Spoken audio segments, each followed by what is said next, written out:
Waalaikumsalam warahmatullahi wabarakatuh. Prof, selamat Gimana? siang. Sudah siap semua lagi ikuti kelas?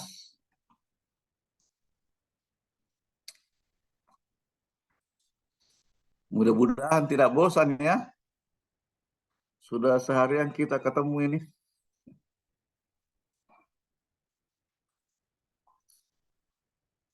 Jadi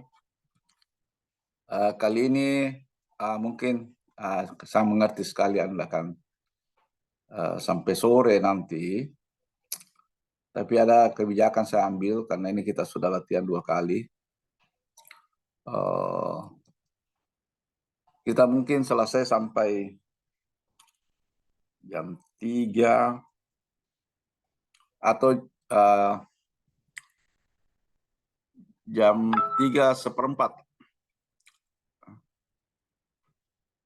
Kemudian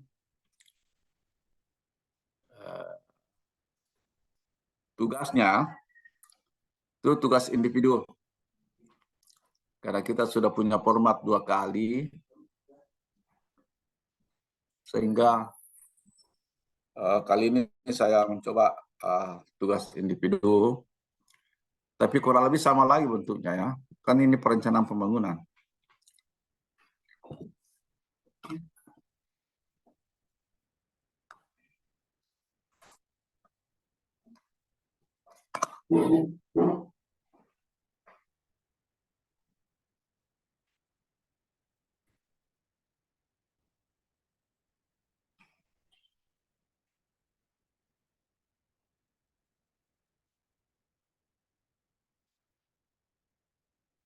Bahwa salah ini lagi nih, pasien sampai jalan, terus PCR,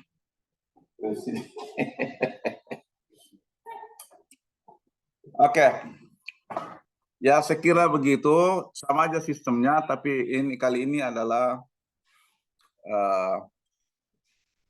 formatnya sama. Cuma lebih spesifik kepada pembangunan infrastruktur. Jadi awalnya kita membuat suatu regulasi untuk pelaksanaan pembangunan. Kemudian yang kedua kita mencoba mengatasi masalah yang dihadapi dari suatu sumber daya untuk kaitan pembangunan. Dan yang ketiga ini adalah membangun suatu infrastruktur. Ya, mudah-mudahan bisa konsisten pemahamannya ya.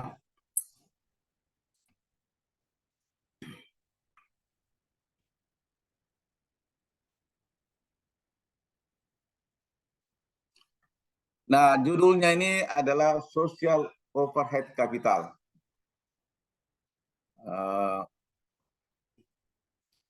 Ada 2 kata di sini.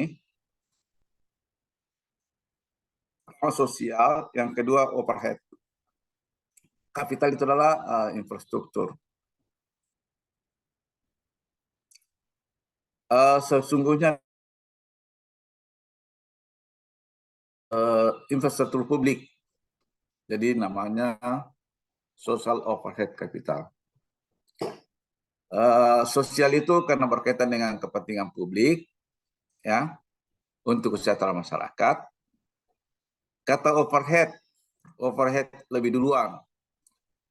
Jadi kalau dalam dunia bisnis, namanya overhead cost, itu kalau sudah dilakukan suatu kegiatan itu biaya keluarga itu sudah keluar begitu saja. Apakah rencana itu dilakukan atau tidak? Yang kedua, dalam dunia bisnis, kalaupun bisnisnya jalan, investasinya jalan, overhead cost-nya tidak dihitung. Uang mati lah istilahnya ya. Nah, kata itu dipakai pada pembangunan infrastruktur sosial. Artinya, kalau pemerintah sudah membangun itu suatu infrastruktur, itu sisa kita mau mendapatkan manfaat sebanyak-banyaknya. Karena tidak bisa lagi recovery ya, dari suatu infrastruktur kita bangun. Jadi seharusnya dimanfaatkan semaksimal mungkin oleh masyarakat supaya benefit yang dihasilkan dari suatu infrastruktur itu bisa maksimal. Karena misalnya membangun jalan, kalau tidak dimanfaatkan ya habis saja dana itu, karena tidak bisa dikembalikan. Itu namanya overhead, ya, overhead kapital. Tapi sesungguhnya filosofinya adalah suatu pembangunan infrastruktur publik atau sosial itu selayaknya dimanfaatkan semaksimal mungkin. Seperti apa? Ya, kalau bisa sangat lama pemanfaatannya. Supaya bisa lama pemanfaatannya ya tentu pemeliharaannya bagus. Bukan berarti harus dihabisi cepat, tidak. Tapi dia menghasilkan manfaat yang banyak dan kalau perlu sangat lama. Nah, sudah bisa ditangkap itu? Kalau tidak, minta tolong ada yang bertanya. Supaya lebih jelas.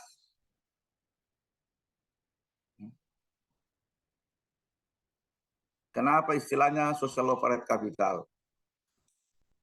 Kenapa tidak disebut infrastruktur saja? Ya, itu kira-kira.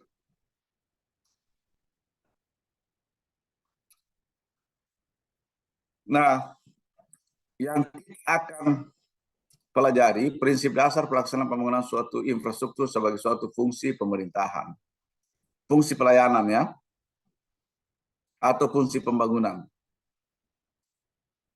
Fungsi infrastruktur, manfaat, dampak yang dihasilkan lembaga yang terkait dengan pembangunan dan pemeliharaan infrastruktur. Nah, sasaran belajarnya adalah peserta mampu mendeskripsikan suatu isu atau masalah dari data terkumpul, tersedia, dan membuat rencana pembangunan infrastruktur ya, yang dapat meningkatkan aktivitas sosial ekonomi masyarakat. Ya. Jadi kita berusaha mengumpulkan data atau data yang saya kita olah dan jadikan suatu rencana pembangunan. Misalnya kita punya data kemiskinan di pesisir yang dikenal bahwa tingkat kemiskinan di pesisir itu lebih tinggi dibanding dengan di apa istilahnya di daratan atau bukan pesisir itu ya. Nah, kita coba infrastruktur apa yang bisa kita bangun supaya menurunkan angka kemiskinan di kawasan pesisir. Ya bisa saja misalnya kita bangun TPI supaya para nelayan, karena sebagian besar nelayan di situ,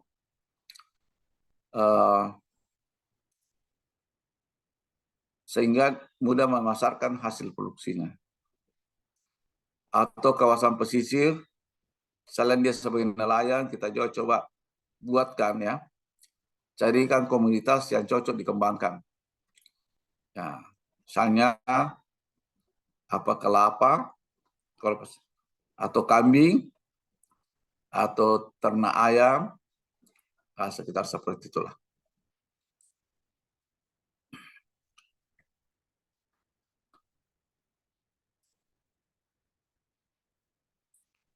Ini bisa dilihat PPT-nya ya? Bisa, Pak. Bisa, Prof. Bisa. Oke, oke. Nah, sampai saya jalan terus ya. Jadi, SOC dalam arti kita didefinisikan sebagai dukungan pada ekonomi yang terdiri dari layanan dasar. Sehingga tanpa dukungan tersebut aktivitas primer, sekunder, dan tersier dari kategori tidak dapat berfungsi. Jadi pertama itu layanan dasar. Apa saja yang masuk layanan dasar ya? Pendidikan, kesehatan, apalagi air minum ya.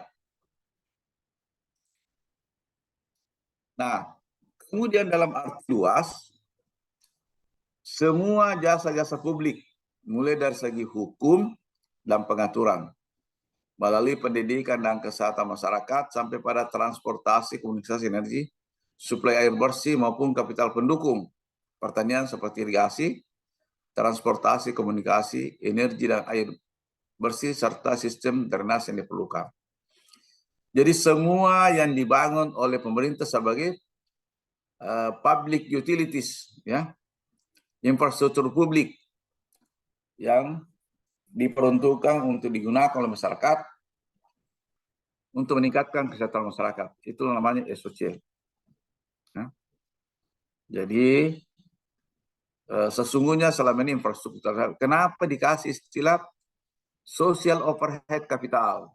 Ya tentu ada di balik makna yang sangat penting dari kata itu. Saya sudah jelaskan tadi, kalau sudah terlanjur dibangun pemerintah, seharusnya masyarakat memanfaatkan seoptimal mungkin, ya, sehingga bisa memberikan manfaat, benefit yang besar. Misalnya masyarakat ikut memelihara supaya waktu penggunanya lebih lama.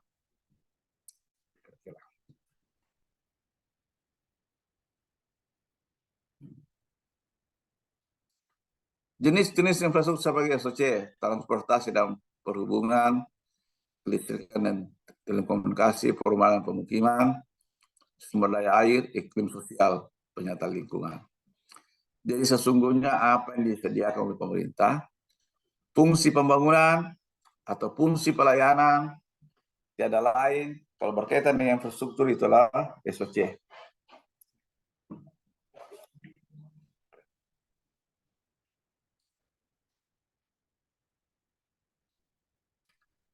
Jadi tujuan pembangunan SOC itu pertumbuhan ekonomi, daya saing, kualitas hidup. Nah, ini. Berarti nanti kalau tugasnya paling tidak bisa menggambarkan dari aspek ini, ya.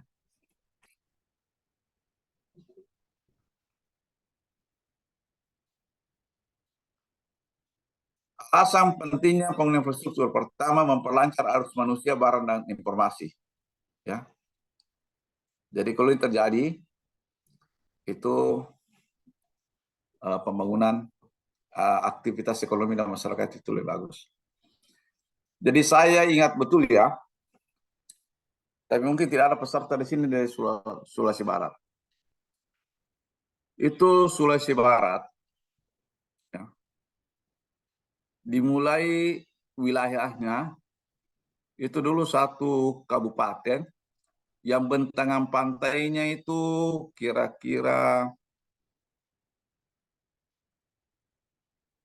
bisa 400 km. Bayangkan luasnya itu wilayah. Sehingga banyak sekali bupati itu tidak pernah menjangkau dari daerah ujung, sudah diganti lagi karena infrastruktur sangat terbatas. Nah, mulai tahun kira-kira tahun 80-an, ya, 82, 8, ya sekitar itulah. Transmigrasi mulai dikembangkan di sana dengan pola PIR untuk sawit. Dan kalau tidak salah, karena kebetulan saya survei dulu lokasinya yang sebagian, itu ada, sana tuh ada beberapa wilayah, pokoknya sebagian besar. Itu dikembangkan transmigrasi dengan pola PIR sawit, jadi masyarakatnya diberikan lahan 2 hektar kebun, 0,75 hektar tanaman pekarangan. Nah, waktu itu daerah situ adalah seperti susah orang hidup. Tapi ternyata lambat laun daerah-daerah transmigrasi itu menjadi kota desa. Itu satu. Masyarakatnya sangat berkembang. Bahkan dulu tidak terjangkau, sekarang sepertinya satu kecamatan minimal ada satu bus setiap malam ke Makassar. Begitu majunya akibat arus manusia yang sudah begitu bagus karena didukung dengan transportasi dan perhubungan. Yang lain berkembang, dulu itu di Makassar kalau musim durian paling lama 2 minggu. Musim rambutan atau langsat paling lama 2 minggu. Tapi setelah wilayah itu terbuka, transportasi bagus, dan alat transportasi berkembang, ya, itu di Makassar orang bisa makan durian sampai 2 bulan. Karena daerah-daerah yang terpencil tadinya tidak bisa diangkut duriannya, itu bisa mencapai ke Makassar. Kemudian dengan alat transportasi yang begitu bagus, di Padasai misalnya itu ada motor yang bisa dimodifikasi, yang bisa masuk medan berat dan mengangkut hasil pertanian. Nah, apa yang dibangun pemerintah hanya jalan. Kemudian didukung dengan infrastruktur lainnya, bangun sekolah, bangun rumah sakit, akhirnya kota itu berkembang. Arus manusia itu lancar. Kemudian yang kedua, menciptakan skala ekonomi. Artinya yang dimaksud dengan skala ekonomi itu adalah suatu jumlah yang memberikan efisiensi. Ya. Misalnya pengangkutan suatu kabupaten atau suatu kecamatan. Kalau disediakan bus besar mungkin tidak penuh setiap malam ke Makassar. Tapi berarti itu tidak, skala ekonomi tidak tercapai. Ya, mungkin bus kecil yang cocok untuk 20 orang sesuai dengan jumlah penduduk yang melakukan mobilitas setiap hari misalnya. Atau bisa juga ada suatu perusahaan yang menghimpun beberapa kecamatan, kemudian digabung pada satu kendaraan yang besar untuk memenuhi skala ekonomis. Itu dimaksud, ya, skala ekonomis. Yang ketiga, memperbesar efek penyebaran. Nah, saya sudah cerita banyak tadi penyebaran itu, misalnya pemasaran pertanian tadinya tidak ada harganya menjadi ada harganya. Tadi orang susah ke Makassar sudah mudah. Tadinya pengangkutan sedikit yang bisa dimuat sudah banyak. Itu. Jadi penyebaran efeknya besar sekali.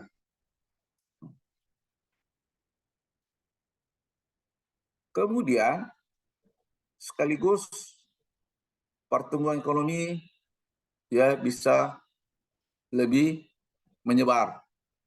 Bukan saja pada kota-kota tapi juga di pedesaan. Itulah pentingnya membangun infrastruktur. Kalau Pak JK itu lebih bilang bangun saja jalan, bangun pelabuhan. Selebihnya nanti swasta yang lakukan transportasinya. Ya. Pokoknya kalau sudah ada jalan pasti ada masyarakat ke situ. Nah, itu kira-kira.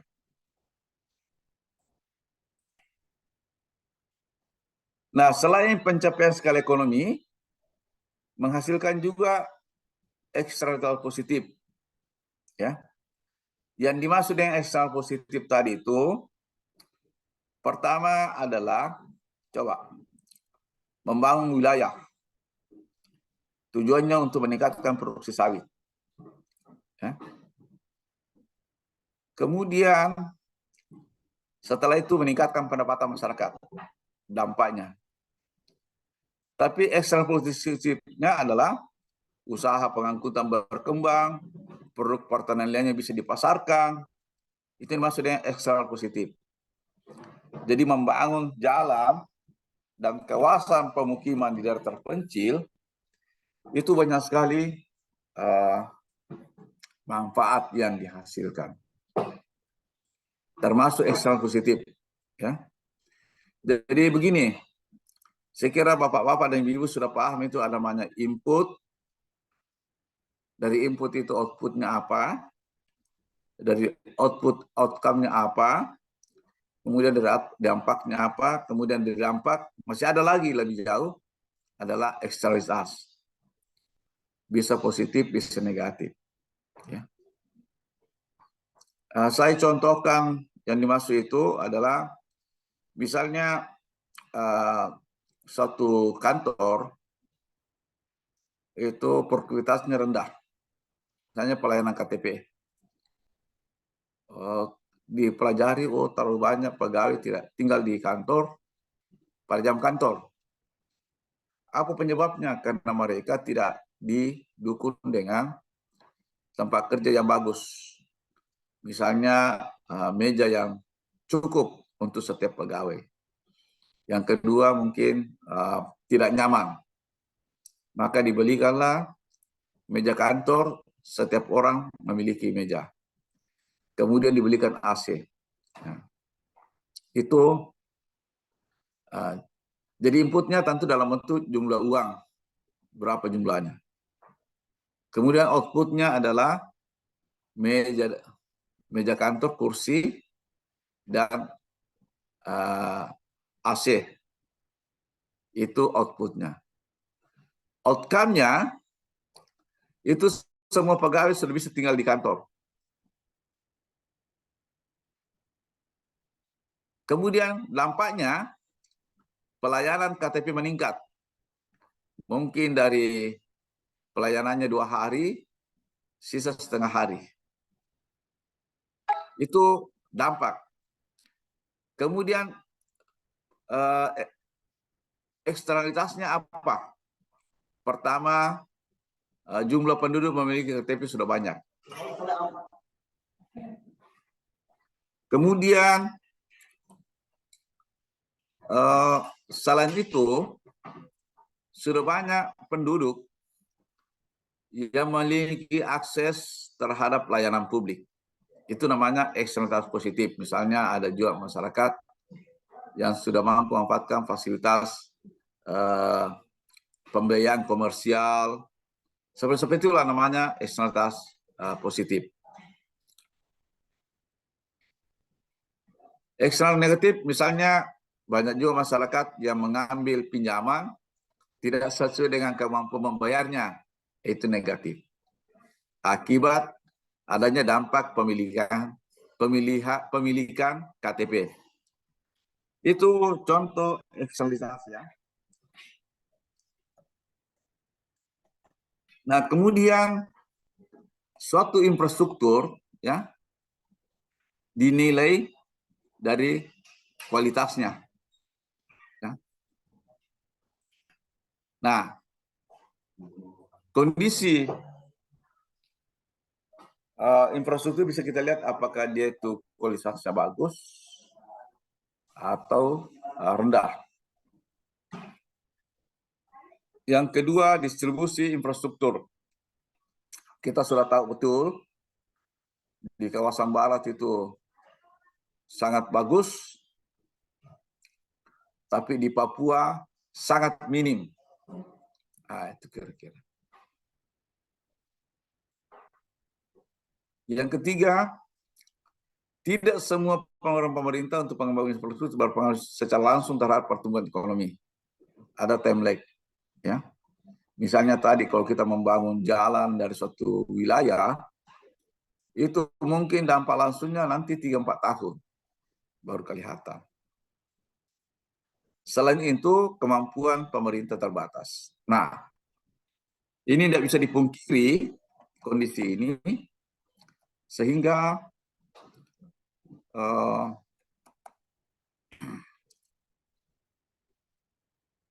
ada asas prioritas. Saya kira zamannya Jokowi itu getol sekali membangun infrastruktur, tapi sayangnya hampir semua bersamaan dan banyak yang tidak jadi, tidak rampung, akhirnya belum menghasilkan apa-apa. Bayangkan kalau sudah 10 tahun belum apa-apa, seperti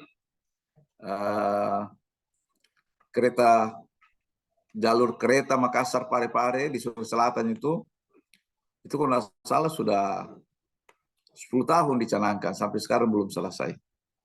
Padahal uang sudah banyak masuk. Nah, apa fungsi pembangunan infrastruktur, ya? Khususnya transportasi. Katalisator dalam mendukung pertumbuhan ekonomi, pengembangan wilayah, dan pemersatu wilayah. Katalisator artinya mempercepat, ya, dalam mendukung pertumbuhan ekonomi, pengembangan wilayah, dan pemersatu wilayah. Mengembangkan fungsi pelayanan publik dan misi pembangunan nasional. Saya kira ini banyak dilakukan di Papua, ya.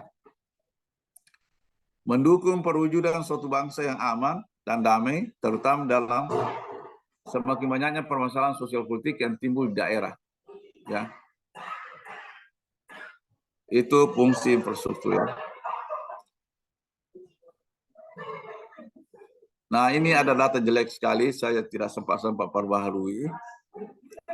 Ya. Lihatnya itu silih berganti antara pembangunan infrastruktur fisik dan pembangunan SDM.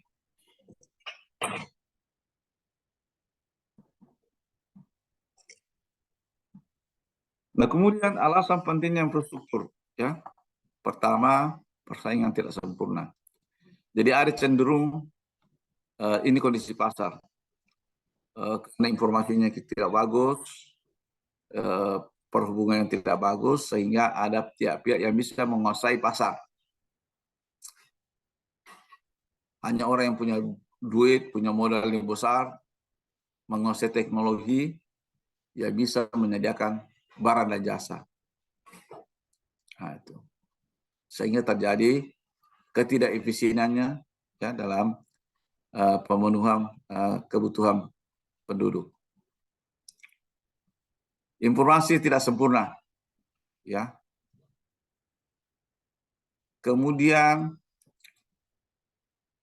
public goods, barang-barang publik itu menjadi penting karena tidak semua kebutuhan masyarakat bisa disediakan baik oleh masyarakat sendiri atau swasta. Yaitu dan harus disediakan oleh pemerintah. Selain itu banyak eksternalitas yang dihasilkan dari pembangunan infrastruktur. Eksternalitasnya adalah kita harapkan adalah positif.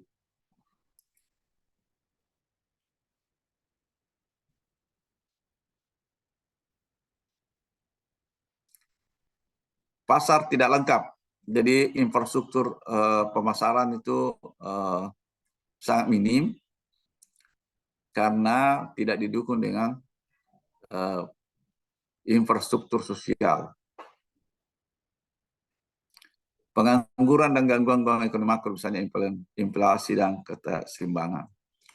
Jadi ini semua kenapa pentingnya dibangun infrastruktur dan dalam bentuk SOC.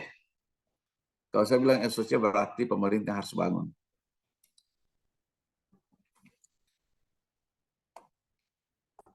Nah, dengan demikian kalau kita berada dalam pihak pemerintah, pelayan publik, maka apa fungsi pemerintah dalam infrastruktur sosial?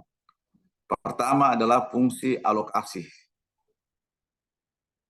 Ya, mengatur jumlahnya, fungsi distribusi, fungsi stabilisasi, dan fungsi koordinasi dan konflik.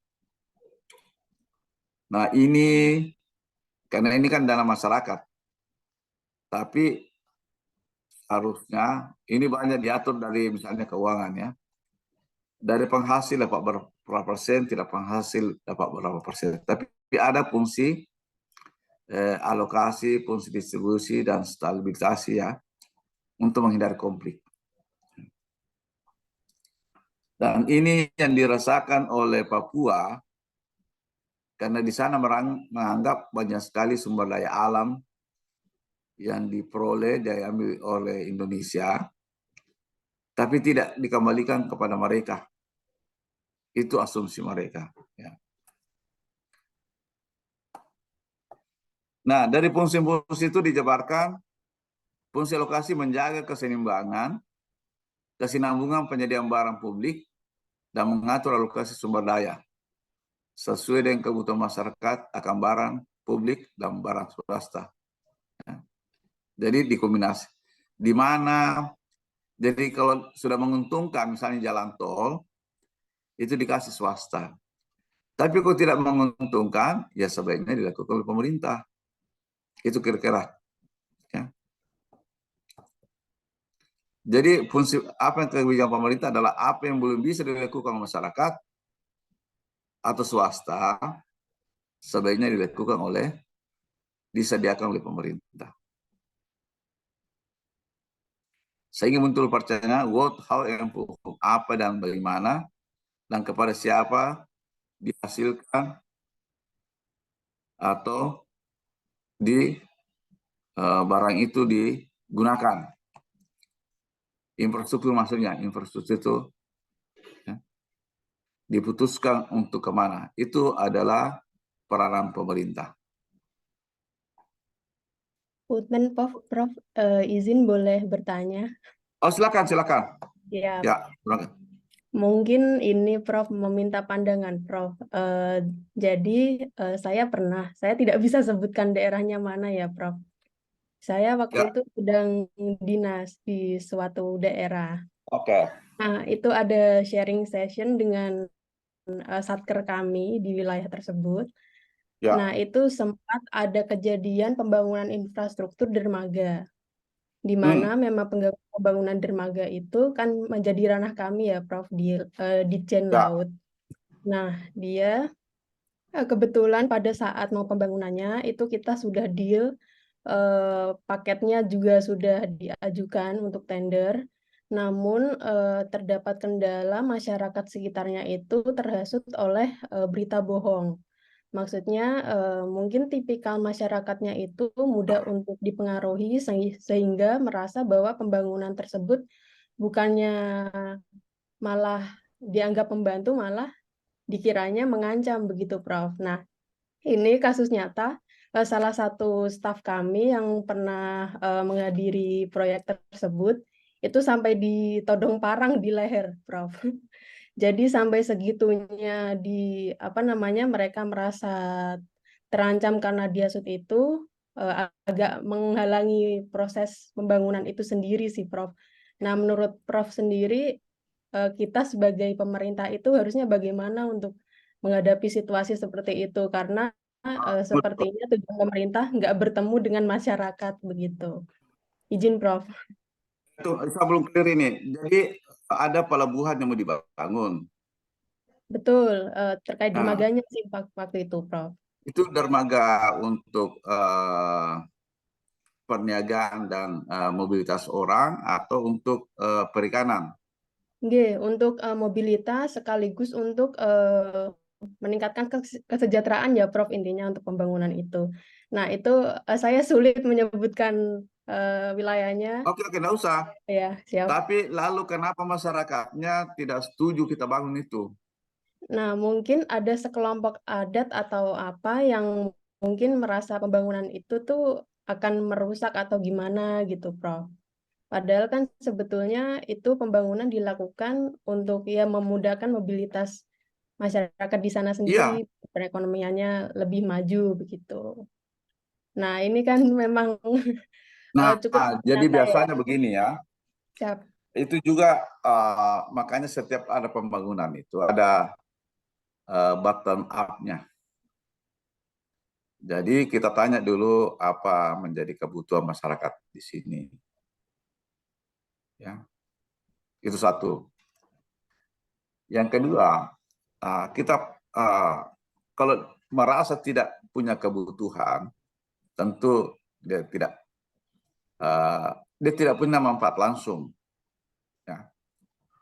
Sehingga mereka tidak mau menerima, ini katakan mengganggu kenyamanan mereka dengan adanya aktivitas ekonomi dan pembangunan pelabuhan. Itu. Dan itu benar kalau itu isunya Anya kan.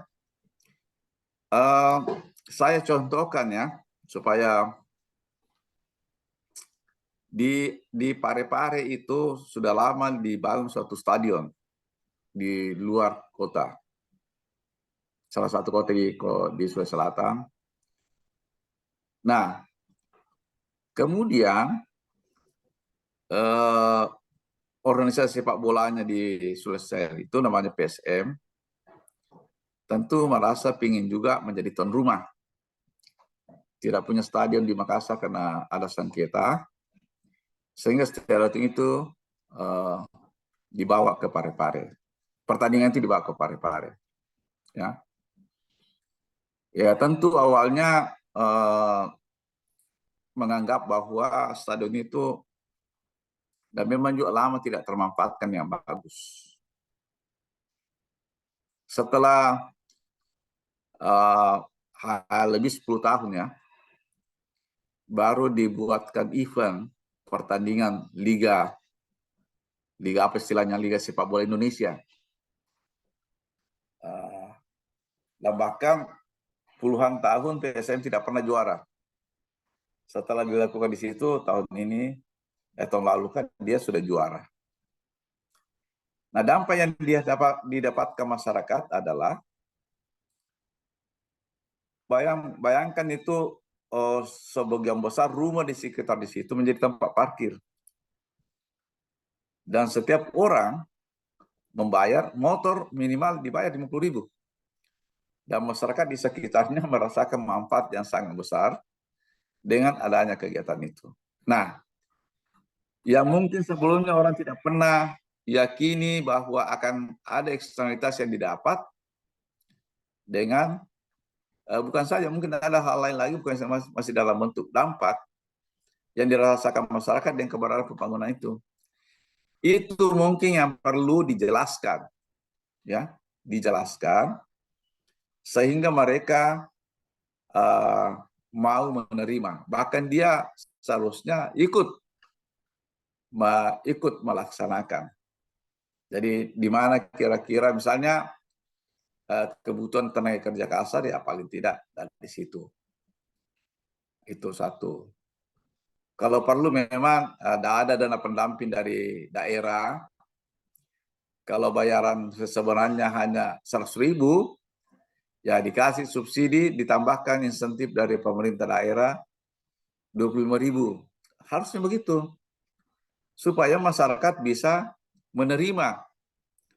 Karena kalau hanya provokasi saja tidak jelas ya pasti begitu. Karena yang ada di kepala itu mengganggu, tidak menghasilkan apa-apa, akhirnya tidak menerima. Itu sekira. Dari memang membangun ini harus melibatkan masyarakat. Jadi setiap kebijakan itu harusnya kita libatkan masyarakat. Sehingga dia ikut bertanggung jawab. Ya. Sama dengan misalnya begini, membangun jalan ke suatu desa. Bisa saja mereka menerima. Oke, karena sudah tahu bahwa ini manfaat buat kami. Tapi yang selanjutnya tidak ikut memelihara.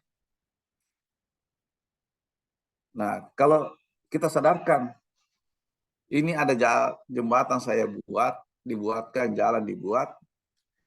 Tidak mungkin kan pemerintah kabupaten bisa mengawasi kendaraan yang lewat, yang membeli kapasitas jalan itu. Kalau mereka dilibatkan, pasti masyarakat sendiri melarang ada mobil yang melewati kapasitas itu. Misalnya ada mobil yang 10 ton masuk, itu pasti dilarang masyarakat. Karena dia merasa ini miliknya. Jadi kalau kita membangun suatu infrastruktur, usahakan masyarakat itu menjadi pemilik dari para infrastruktur itu. Sehingga dia ikut mengawasi minimal. Itu sering tidak terjadi di kita. Ya memang alot sih, karena ada juga orang selalu memanfaatkannya. Tapi yakinkan dulu. Yakinkan. Bahkan mungkin tadinya kita mau pembebasan jalan susah, tanah susah. Tapi kalau kita yakinkan ini, nah itu jalan. Salah satu contoh bagaimana sulitnya itu dulu. Kalau nggak salah 15 tahun ini Makassar Parepare itu pelebaran jalan. Dan itu memakan waktu nggak salah 15 tahun baru tuntas. Ada saja daerah di situ yang dimana orangnya tidak mau diganti dengan uang yang kecil, merasa harganya kurang. Tapi ada satu kabupaten itu luar biasa bagusnya. Jadi memang ada tokoh agamanya di situ karena ada pesantrennya cukup besar. Itu diajak kepada masyarakat bahwa tolong kalau itu tanahnya dibutuhkan oleh pemerintah, yakin saja itu akan pahalanya banyak. Tidak usah takut. Daripada kau simpan, bahkan menyisakan. Dan daerah itu paling berhasil. Ya. Paling berhasil dalam pelaksanaan pelebaran jalan. Paling berhasil di antara berapa daerah kan dari tempat daerah. Dia paling berhasil. Dan yang kedua, setiap ada yang setuju dibayar, langsung dibangun. Kelihatan bagus. Jadi tentu tetangganya juga yang mempersulit ini berpikir, wah tetangga saya ini sudah beli rumah ya, beli mobil, beli apa. Nah dia sudah terganggu kan. Setiap malam berpikir, kapan saya diganti. Nah itu kira-kira tekniknya. Dan daerah itu, dia tercatat pembayar zakat tertinggi di Indonesia. Karena ya itu disadarkan masyarakat, sehingga banyak hal-hal lain dengan mudah dilaksanakan. Itulah trik-trik dalam pendekatan pembangunan infrastruktur ya. Bisa? Terima kasih atas pertanyaannya. Itu adalah strategi implementasi ya. Strategi implementasi. Ya, Yaitu kasih. termasuk pengetahuan lokal, indigenous knowledge ya. Oke.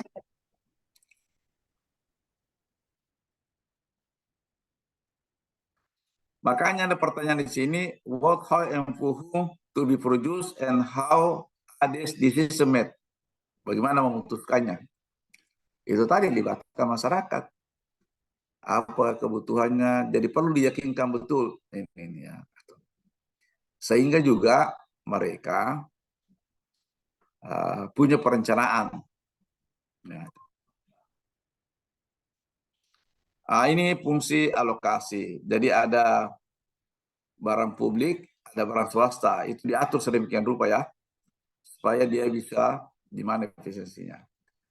Misalnya kalau di kota, itu tentu barang-barang swasta yang digunakan sebagai fasilitas publik. Karena sudah bisa menguntungkan. Tapi kalau di daerah bukan kota, itu harusnya pemerintah lebih banyak. Itu kira-kira dimaksud dengan fungsi alokasi ya. Karena kalau swasta kan tidak mampu, tidak menguntungkan. Jadi misalnya di Jawa ya, nggak usahlah pemerintah lagi. Kasih saja swasta yang bangun. Tapi di luar Jawa, terutama di KTI, itu sebaiknya pemerintah. Oke.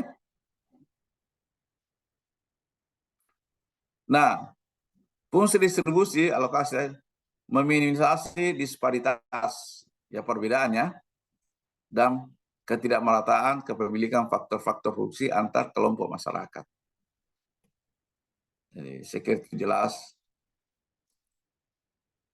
Mewujudkan stabilitas dalam perekonomian secara umum yang tercermin pada kian stabilnya indikator-indikator makroekonomi. Indikator makroekonomi misalnya inflasi, pendapatan per kapita, stabilitas harga ya. Saya kira itu sudah dikasih ya.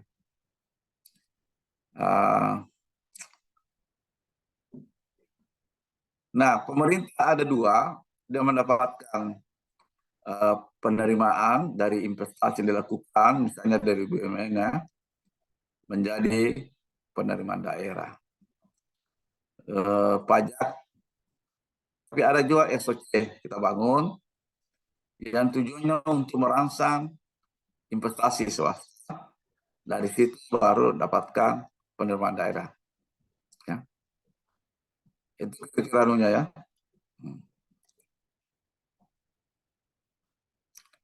Nah, ini ada bentuk kerjasama.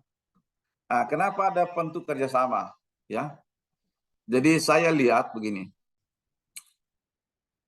banyak jalan ya, apakah itu jalan provinsi, lebih-lebih jalan daerah, itu apa? Terlantar. Jadi misalnya satu daerah saya yang akan bangun, tapi yang memanfaatkannya bukan dari masyarakat saya.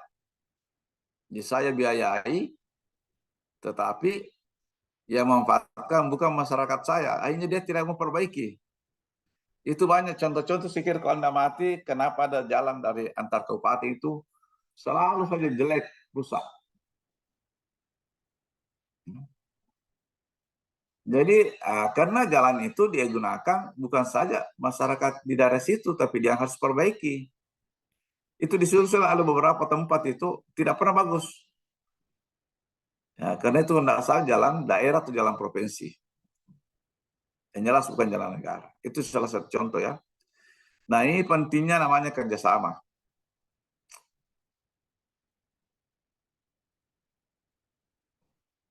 Tidak membebani masyarakat dan daerah.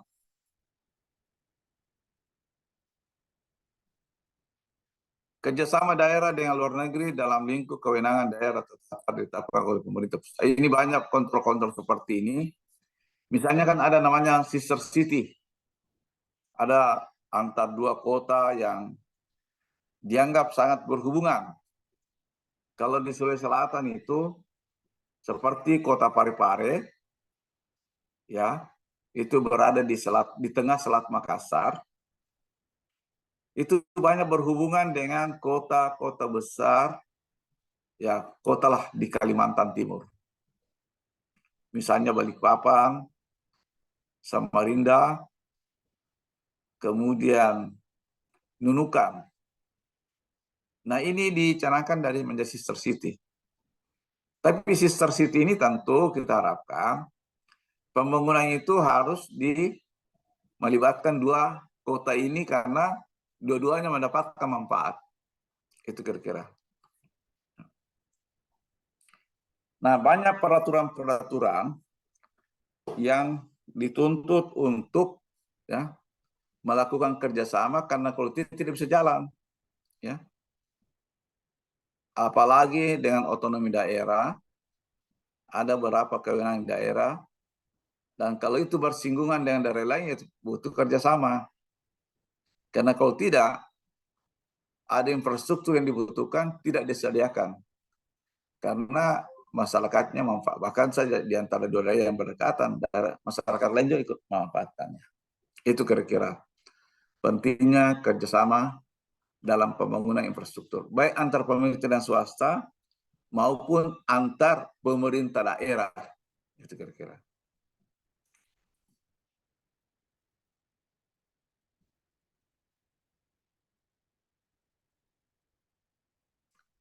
Salah satu yang tadi saya contohkan begini. Itu kan banyak PDAM, di mana setiap daerah atau kabupaten ada PDAM-nya. Syukur-syukur kalau mereka pada memiliki sumber air baku yang berbeda. Tapi kalau sudah mempunyai sumber air baku yang sama, itu kan suatu masalah. Yang kedua, misalnya saya katakan, andai kan ini mau daerah masing-masing ilas, itu misalnya ibu kota provinsi, katakanlah kalau di Jakarta itu mungkin Jabodetabek. Jabodetabek itu mestinya kalau mau bagus, ya satu saja pengelola PDAM-nya. Jadi dari setiap daerah ada PDAM-nya, lebih satu saja. Itu kan efisien. Kalau di Makassar ini ada 2 sampai 4 daerah yang berdekatan sekali yang menggunakan sumber air yang sama. Terutama Makassar itu tidak punya sumber air, tapi dari daerah tetangga. Tapi paling banyak menikmati menggunakan air baku untuk pengolahan air minum. Karena banyak penduduknya. Nah, di situ dilematisnya. Nah, kenapa ini tidak dipikirkan satu saja pengelola PDAM ya untuk 4 daerah, sehingga dari pegawainya mungkin masing-masing daerah mungkin pegawainya 200, 200, 800. Kalau digabung bisa menjadi 300 sudah cukup. Nah, berarti sudah bisa menghemat tenaga kerja 500. Berarti gajinya akan lebih bagus, pelayanan akan lebih bagus. Tapi hal-hal seperti itu sulit saja terjadi di Indonesia. Walaupun ada peraturannya, ada kepresnya ini, tapi sulit. Bayangkan di Makassar ini persoalan nama saya suatu bandara itu dipersoalkan. Saya tahu ada sampai namanya itu bandara Makassar itu Bandara Sultan Hasanuddin Makassar di Maros. Yang penting sebut namanya Maros, tapi efek lainnya tidak ada.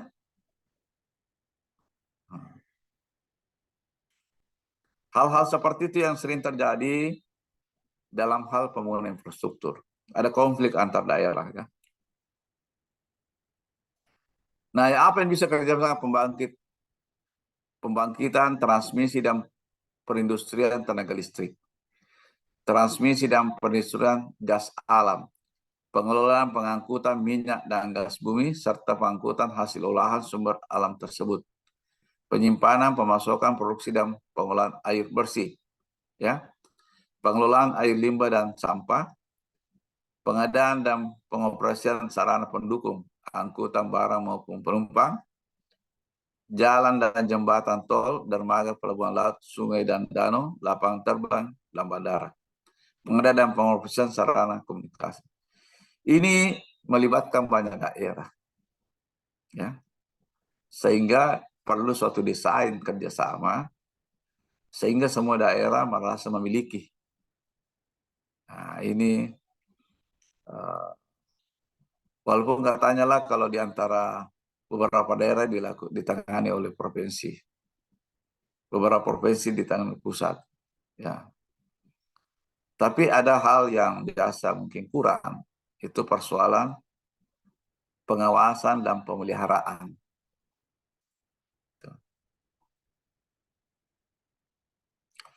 Oke, ada yang kasus lain bisa kita cerita seperti tadi dari Bu Bella itu. Ya. Jadi infrastruktur ini banyak anunya, karena di berurusan barang publik digunakan oleh banyak orang dari banyak daerah, tapi ada kadang tertentu satu daerah yang harus membangun, tapi dinikmati oleh daerah lain. Nah, itu biasa kesulitan. Tapi dipikirkan kerjasamanya, namun saya tidak tahu apakah sudah ada jalan seperti ini atau tidak. Karena bayangan saya seperti PDAM, kalau setiap daerah yang apalagi dari berdekatan yang sumber air baku yang sama, ya kan tentu tidak ada yang memikirkan bagaimana konservasi sumber air di hulu. Lebih celaka lagi yang pikirkan masalah konservasinya daerah yang tidak mendapatkan manfaat apa-apa. Dan situlah pentingnya namanya kerjasama. Kira di anu saja ini apa bentuk kerjasama yang bagus, ya. Kalau kita membangun suatu infrastruktur, saya berharap kalau dia bisa ada mencoba menciptakan suatu infrastruktur di satu tempat, di mana itu dikerjasamakan antar daerah yang lebih bagus. Ya.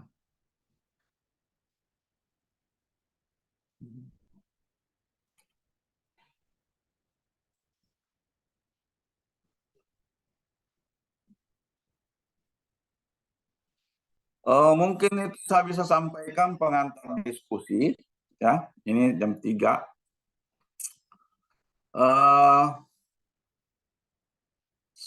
Saya share dulu ya.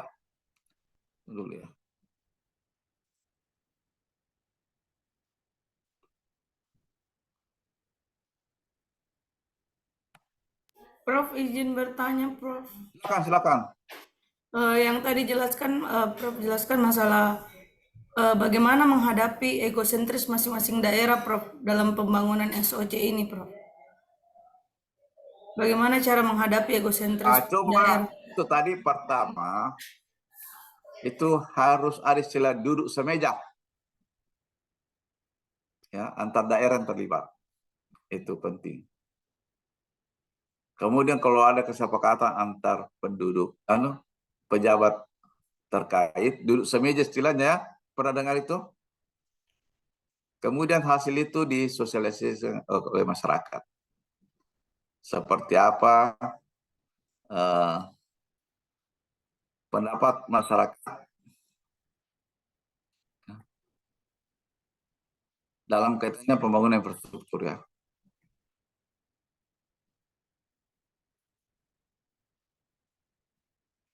Itu menurut saya itu harus dilakukan, ya, karena kalau tidak terjadi efisiensi.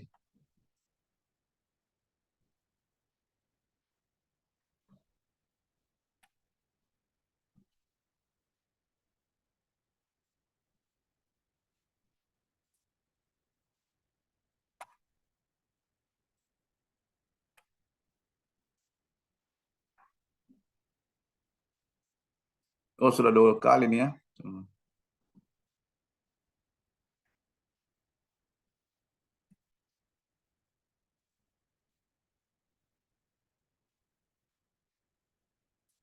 Oke.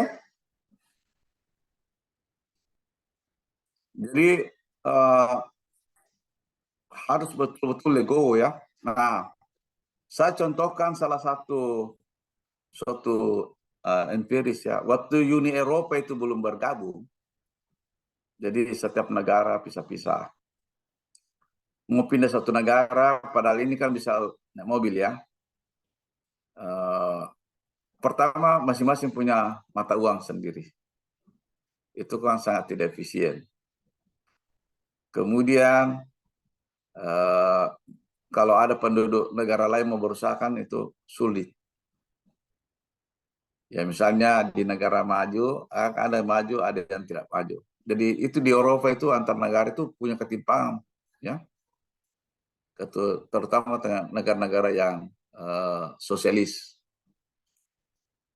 Setelah wacana digabung, sisa satu mata uang, berarti orang sudah satu mata uang saja pakai belanja.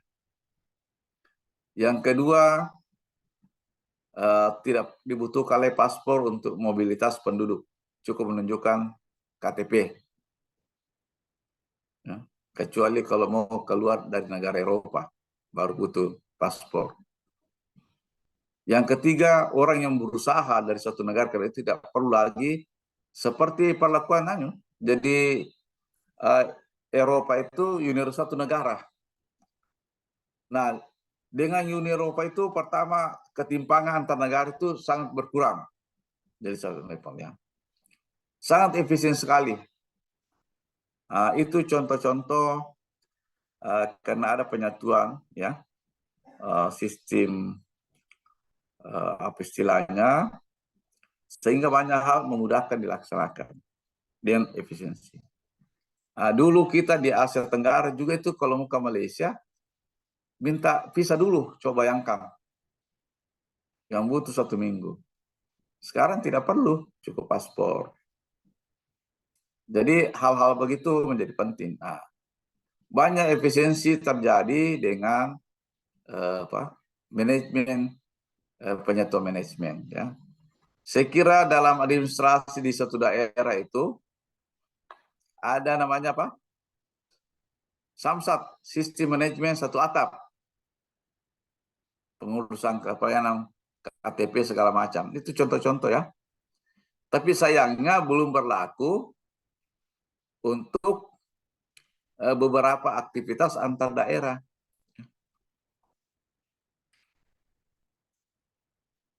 Kita ambil materinya di chat. Sudah, Prof. Oke. Nah, yang kedua ini contoh latihan. Jadi tadinya kan sudah berkelompok. Saya minta pilih satu kasus di daerahnya masing-masing. Seperti apa? Cukup membuat laporannya mengikuti petunjuknya. Nah, ini tugas individu ya. Identifikasi masalah isu yang dihadapi masyarakat yang berkaitan dengan infrastruktur ya. Buat struktur masalah akan menjawab masalah, tetapkan tujuan dan sasaran pembangunan SDG. Apa yang mau dibangun dari masalah yang dihadapi ya. Sebutkan kalau sasaran penerima manfaat. Identifikasi beberapa terhadap tindakan. Susun rencana pembangunan SDG yang dapat mengatasi masalah. Identifikasi manfaat ya. Ini persis modelnya apa kemarin? Analisis dampak regulasi ya. Tapi ini bangunannya infrastruktur, bukan regulasi. Perkiraan negatif eksternalitas ya yang mungkin terjadi pihak yang terkait baik dalam pembangunan maupun dalam pemeliharaan IOSC. Saya sudah jelaskan tadi ya. Bisa Anda lihat mungkin ini ya, transportasi, perhubungan, listrik dan gas, air minum, atau yang lainnya ya. Ini model kerjasamanya. Ya. Saya kira itu, dan saya minta ini kita tidak perlu lagi, karena Anda sudah capek, silakan Anda jalan sendiri. Ya, saya mengerti. Sudah bosan juga lihat muka saya di screen-nya. Dibuat dan langsung masukkan di Sipena paling lambat jam 6 ya. Bisa? Ya, silakan Anda santai. Ya. Ini ada waktu 3 jam. Salat, masukkan di Sipena. Itu akan senilai. Tidak ada lagi diskusi ya. Oke. Apa sudah jelas? Izin bertanya, Prof, terkait Silakan. Nah, ini untuk pembangunan yang existing boleh nggak ya, Prof? Tapi existingnya masih berproses begitu. Silakan. Boleh. Ini kan hanya Siap. bahan latihan. Siap. Yang penting kan komponen-komponen itu bisa Anda kemukakan. Ya. Oke, siap. Ya. Terima kasih, Prof. Kan ini kan target kita hanya mengetahui saja kan struktur dan prosesnya. Dan ini kan latihan. Ya. Izin bertanya, Prof. Silakan. Terkait masalah dan akar masalah di sini, apakah masalah dari efek pembangunan atau kenapa ada pembangunan tersebut, Prof? Begini. Artinya kita melihat suatu masalah, misalnya mobilitas penduduk itu rendah sekali. Apa penyebabnya, akar masalahnya? Yaitu mungkin jalannya tidak bagus, tidak ada jembatan, kemudian penduduknya kurang. Nah, itu namanya akar masalah. Ya. Jadi buat satu masalah besar dan apa akar masalahnya. Nah, dari situ akar masalah bisa kita membuat tindakan apa yang bisa mengatasi. Terima kasih, Prof. Ya, silakan. Terima kasih banyak kalau bertanya, kan itu akan memperjelas untuk peserta lain. Jadi punya Izin bertanya, Prof. Ya, silakan. Begini, Prof, kalau misalnya masalahnya itu bukan dari sisi mungkin penyebabnya adalah infrastruktur, tapi kita membicarakannya adalah dampak karena tidak ada infrastruktur itu terjadilah suatu masalah, misalnya terkait pemerataan penduduk yang antar kabupaten atau antar daerah yang tidak merata diakibatkan tidak adanya sesuatu infrastruktur, misal jembatan, penyeberangan, seperti itu, apakah Ya. bisa, Prof? Bisa. Oke, siap. Cuma kita kan mau menjustifikasi kenapa menjadi penting itu dibangun jembatan. Kan begitu nih ya kan? Iya. Kalau peraturan naskah akademiknya, kenapa menjadi penting? Ya, tentu kita coba, oh ini ada masalah yang muncul. Isunya apa? Nah, kan isu itu bisa masalah atau bisa masalah pembangunan yang harus diatasi dengan suatu kebijakan. Kebijakannya adalah membangun infrastruktur, gitu.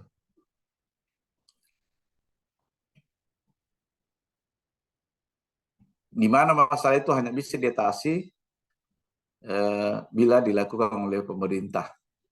Misalnya jembatan kan tidak mungkin swasta ya. Oke. Masih ada lain?